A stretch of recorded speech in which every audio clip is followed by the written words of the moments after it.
Bon, les amis, salut à tous, j'espère que vous allez bien. Ça y est, on va enfin passer à l'écoute des Cabas Colonne 100. Donc là, ça va être sympa. Franchement, ça va être sympa. Je me suis réservé donc des petits morceaux qui va, on va dire, les mettre pas en valeur, mais c'est leur élément. Donc je vous ai choisi des morceaux voilà, qui pour moi sont très bien sur les Cabas. Je vais pas vous passer du rock ou quoi, ça me semble pas utile même de vous passer des musiques un peu chargées en grave. Je trouve que c'est un peu inutile, je pourrais, mais bon, sinon la vidéo va être trop longue. Mais dans tous les cas, vous inquiétez pas, je vais très certainement vous faire un comparatif des Cabas avec les Yamaha. Parce que les Yamaha aussi, je les trouve très raffinés, tout ça. Donc vu que ce sont des enceintes qui sont très rares, les Yamaha, j'aimerais voir un peu ce qu'elles donnent vis-à-vis des colonnes 100. Mais le truc, c'est que sur les Yamaha, bon, le match il va être pas forcément égal parce que elles ont un haut-parleur de grave en plus. Et j'étais en train de chercher des enceintes que j'avais juste avec un boomer de grave. Et malheureusement, je n'en ai pas. Donc, on fera avec celle-ci. Voilà, c'est juste un petit pour un petit battle après. Voilà. Mais en attendant, on va se faire l'écoute donc sur le Denon PMA 790. Et après, ce que je vais faire, ça aussi, ça va être intéressant, c'est que je vais brancher le Consonance M100S+. D'ailleurs, tu sais quoi le Consonance? Je vais carrément le prendre là. Viens là, mon beau bébé. Le beau bébé. Eh, il fait son poids les gars, regardez-moi ça. Hop là. Allez, hop. Voilà. Tac, délicatement, on pose la marchandise. Voilà, voilà. Donc voilà, le consonance est en place, on va pouvoir se faire les écoutes après. Donc, en premier lieu, alors, je vais vous passer les 4 morceaux, et puis voilà, je vous laisse savourer. J'ai mis mon petit micro, voilà, réglé. J'ai fait comme j'ai pu au niveau du réglage, placement, tout ça. Et puis voilà, parce que oui les amis, je n'ai pas mon trépied, je ne l'ai pas. Donc là vous êtes, le support c'est ma bouteille de cristalline. Ouais, sur un escabeau les gars, non mais vous voyez le délire. Bon allez, c'est parti, la petite écoute. Et puis bah vous me direz ce que vous en pensez. Moi en tout cas, voilà, je suis bien, je suis avec vous les gars.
Voilà pour ce premier extrait les gars. Vous avez vu un peu la beauté de la voix. Bon après tout le registre est c'est très neutre hein, finalement. Il n'y a pas de mise en surbrillance de quelconque fréquence. Donc c'est intéressant, très intéressant. Mais c'est vraiment une écoute c'est décontracté. Hein. Décontracté. Ensuite, alors la 8, la 12. La 12.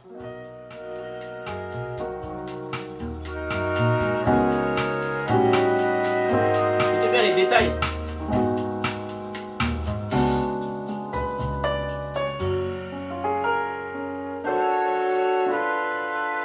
I could could feel it in my bones. There was something going on that shut it down, hanging around. God knows. 'Cause darling, there was nothing right when all you seem to do is lie. Those days are gone, I'm walking tall while you're alone.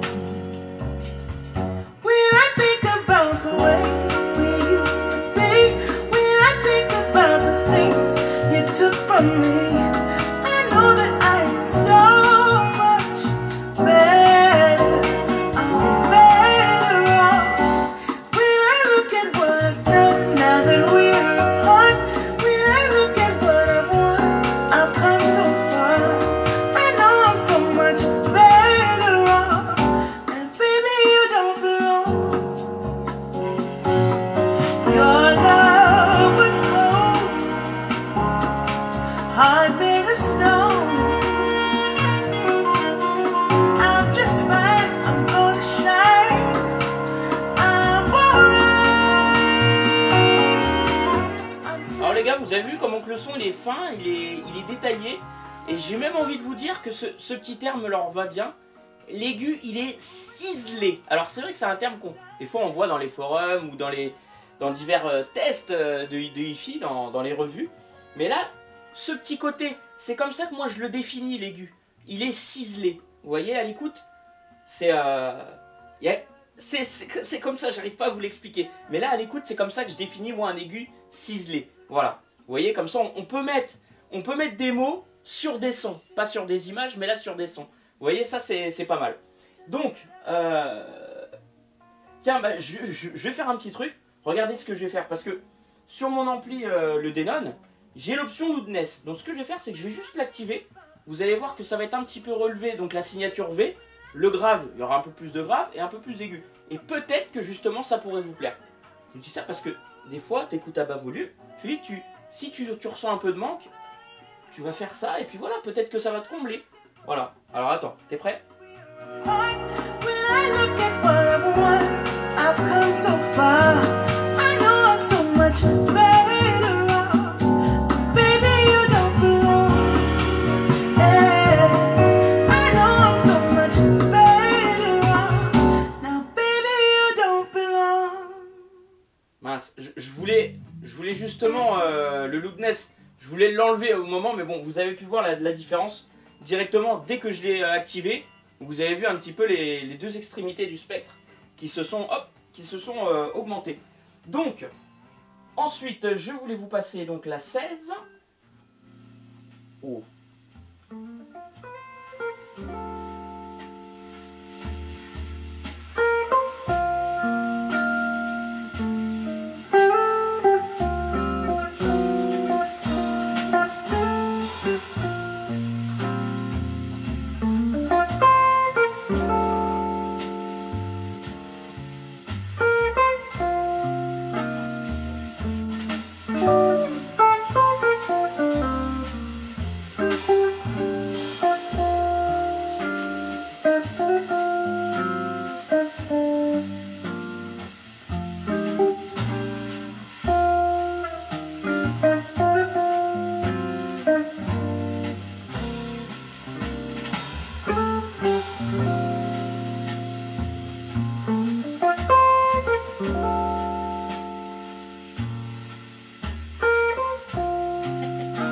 Vous allez me prendre pour un fou.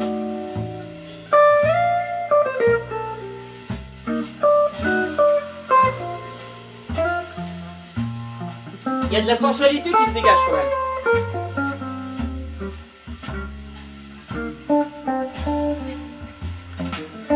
Oh, j'aime bien moi sur ce type de son là.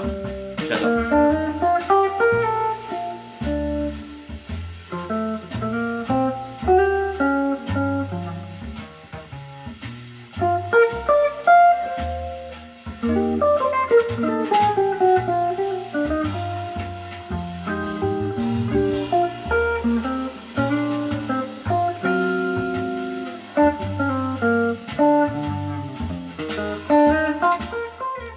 C'est intéressant, hein, vous avez vu ça? Vous avez vu comment c'est très bon. Puis avec le Denon, très bien avec le Denon. Hein. Très sympa. Allez, dernière musique les amis. Et après, je change, on met ça sur le consonance. Alors, on va mettre la 20.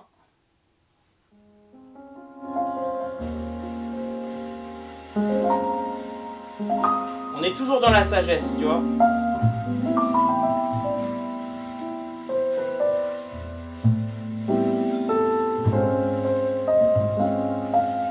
Je vous laisse vous détendre avec les belles cabasses colonnes son.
Est-ce qu'on n'est pas bien là les gars?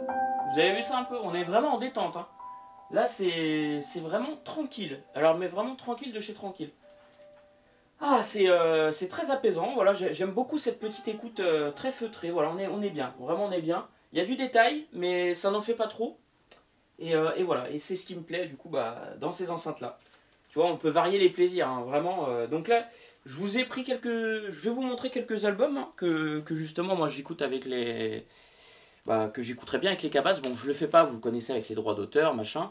Mais sinon, je vous aurais bien passé quelques musiques de ces albums-là. Donc là, on a l'album de Diana Krall, Quiet Nights. Ensuite, on a Katimelua, j'ai vraiment du mal des fois. Katimelua, Call of the Zurch. Donc cet album-là. Ensuite, autre petit album. Donc ça, c'est un album que j'avais acheté il y a quelques temps. The Best Acoustic Album in the World Ever. Donc dedans, en fait, tu as plein de reprises en acoustique.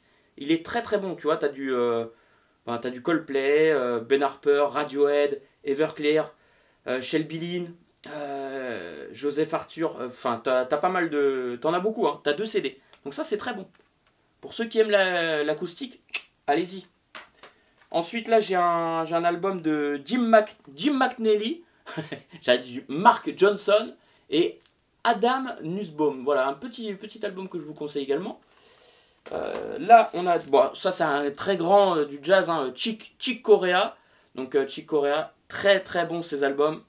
Ça, là, ici, on a du Nina Vidal. Ça fait très longtemps que j'ai cet album-là. Il est d'excellente qualité. Nina Vidal. Ça aussi, j'adore ce quartet de David Hazeltine. David Hazeltine, très très bon celui-là, les gars.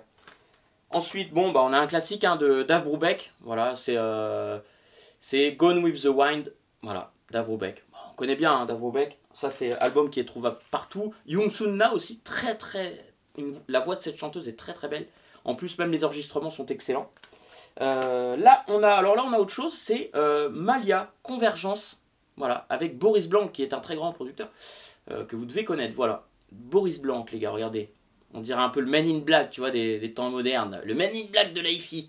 Boris Blanc, les gars. Donc ça, c'est un album, il y en a beaucoup qui le connaissent, mais voilà, je vous le conseille vivement également. Bon, là, par contre, là-dessus, c'est un peu plus rythmé, les musiques. J'ai du Stacey Kent. Stacey Kent aussi, très, très belle chanteuse à voix. Donc ça, je vous conseille. Stacey Kent encore. Et j'ai d'autres albums qui sont encore cachés derrière, mais je ne peux pas les avoir. Mais sinon, du Mélodie Gardot aussi. Mélodie Gardot, elle a une voix magnifique. J'adore cette chanteuse de jazz. Donc c'est pour ça que je vous ai montré un petit peu là des albums, surtout avec de la voix féminine. Parce que comme je vous l'ai dit, avec les cabasses, c'est le kiff total. Voilà les amis. Bon, cela étant dit, je pense qu'on va pouvoir passer l'écoute sur le consonance. Et puis bah voilà, c'était très sympa. Donc là, je vais essayer de le laisser chauffer un petit peu, peut-être, allez, 5 minutes, tu vois, 5-10 minutes. Mais bon, je ne sais pas d'ailleurs le temps de chauffe pour un ampli à tube. D'ailleurs, peut-être que Sébastien d'Orléans, si tu passes par là, tu pourras nous dire combien de temps il faut laisser chauffer un ampli à tube pour l'utiliser dans les meilleures conditions possibles. Parce que, bon, des fois, il y en a qui vont dire une demi-heure, il y en a qui vont dire 5 minutes, d'autres un quart d'heure, voilà. J'avoue, j'aurais du mal à définir un temps précis pour que les tubes soient à bonne température pour utiliser un ampli à tube. Ça, c'est intéressant. Voilà les amis. Bon, allez, sur ce, on va se passer à la deuxième écoute. Et puis, j'espère que ce premier essai musical, test audio des Cabas Colonne 100, vous aura plu. Allez, à toutes!